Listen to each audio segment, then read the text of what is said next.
Okay, so hey everybody, if you hear a background noise, there are some guys mowing right outside. Nothing I can do about it. Don't want to stop good work from happening.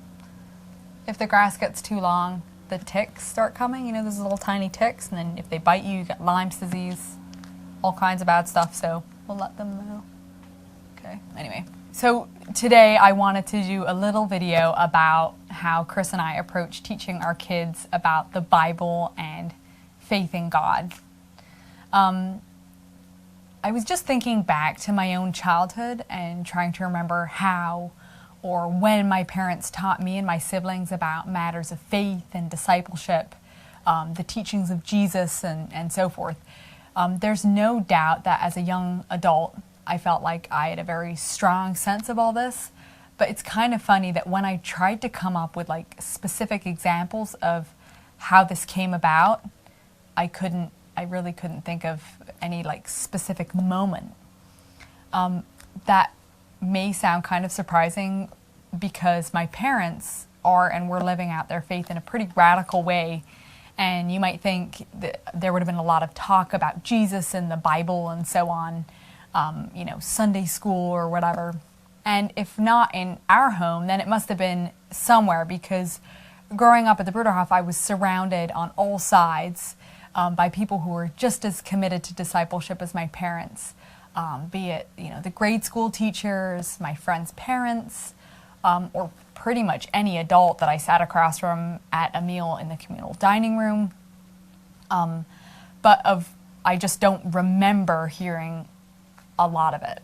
Of course, I did hear stories from the Bible like Adam and Eve, Cain killing Abel, Noah and the flood, Abraham almost sacrificing Isaac. My favorite was always Joseph and his coat of many colors, Samson and Delilah, etc. And of course, stories from the New Testament about Jesus. I could list many of them. As a child, I attended plenty of what you might call religious gatherings or worship meetings, and I actually remember really looking forward to them. Like any communal gathering was actually a highlight, but I don't remember the details of what was spoken about or read, because which kid would? You know how it is when someone talks for like a really long time and you find your mind just like wandering, or you look around at other people and you start just like your mind just wanders. And like when the weather is nice, we often have our worship meetings outside.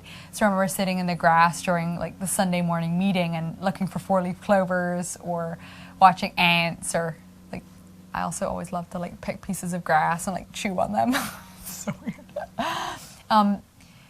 But there are definitely moments that stand out in my mind when I felt or experienced something of God. Often that time of year was Christmas or Easter, when all the gatherings were focused on what was happening, like when Jesus was born or when he died, and what that means for us today. So when the time came for me to decide where I was headed and what I wanted to do with my life after high school, there was never really a question in my mind that the basis for whatever I chose had to be Jesus and his commandments to us and how we should live. And by this, I don't necessarily mean community, but definitely things like treating others as I'd like to be treated, or going the second mile, turning the other cheek. They all sound like cliches, but they're like, those things are like really crucial for our faith. And it's what my parents taught me, also like in actions.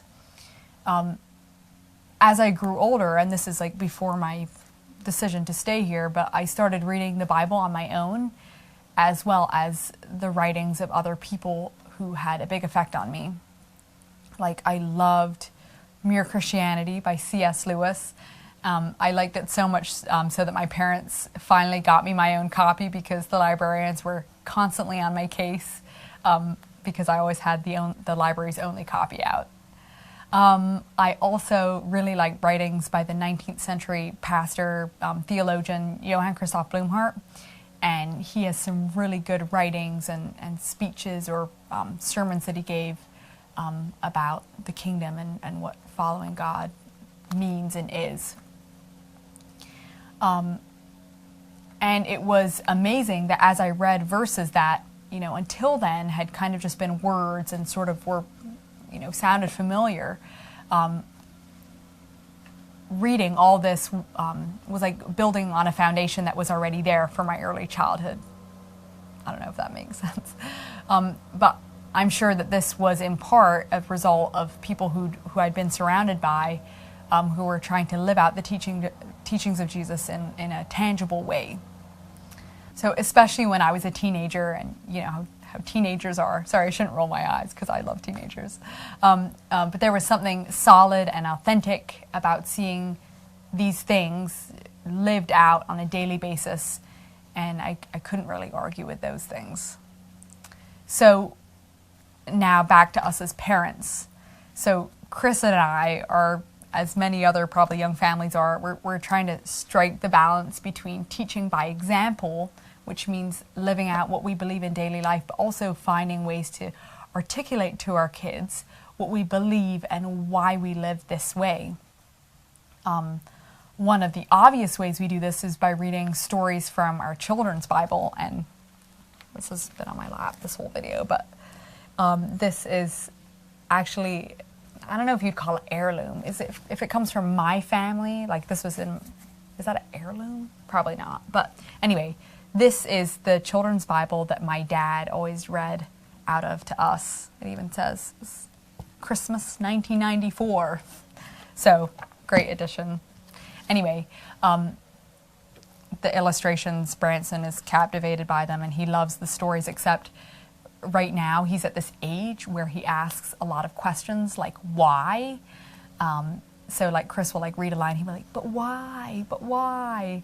And so we've had to make this little rule that while Chris is reading the story, Branson doesn't ask questions.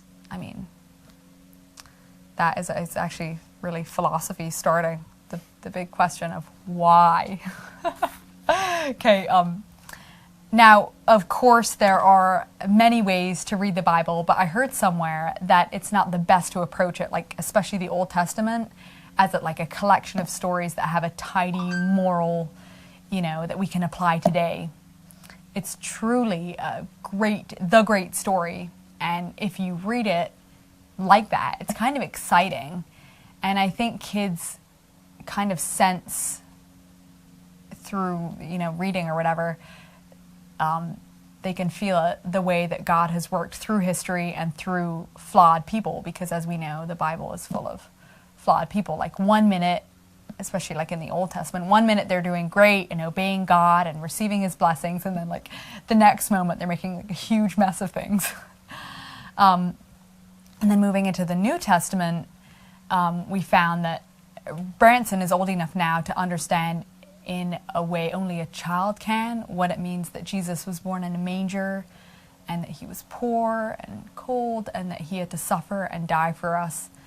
And that, I think, will implant a love for Jesus that I hope and pray will survive the storms that life will bring. So, and of course that's for Xander as well. So we read the Bible and we also sing, and we do this every evening. I've probably told you in some of my other videos that we love to sing. So we have just an amazing repertoire of songs, and many of these songs are based on Bible stories.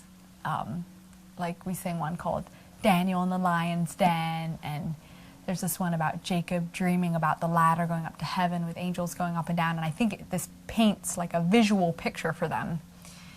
So they can kind of imagine it more, and when you sing something, I think it also stays in your head more. And then as part of our evening together, we'll pray together. Always like a simple, childlike prayer, but it's a daily chance to thank God for everything and remember different people who we know and who are like sick or in need. It's not something you can teach, but my hope is that my boys, as they grow older, personal prayer becomes something that's so necessary, but also so natural that they can't go through half a day without it. So it's kind of like a work in progress, and something that we're discovering as we go along. So those are my thoughts on kind of like religious education, if you want to call it that. And I'd be really interested to know what other people think. Like if you have little kids, like what are you doing now? Or if you've raised a family, I'm sure you have a wealth of experience that you can share. Anyway, do so in the comments below, and I'd love to interact with you there. Anyway, I'll see you all next week, and until then, bye.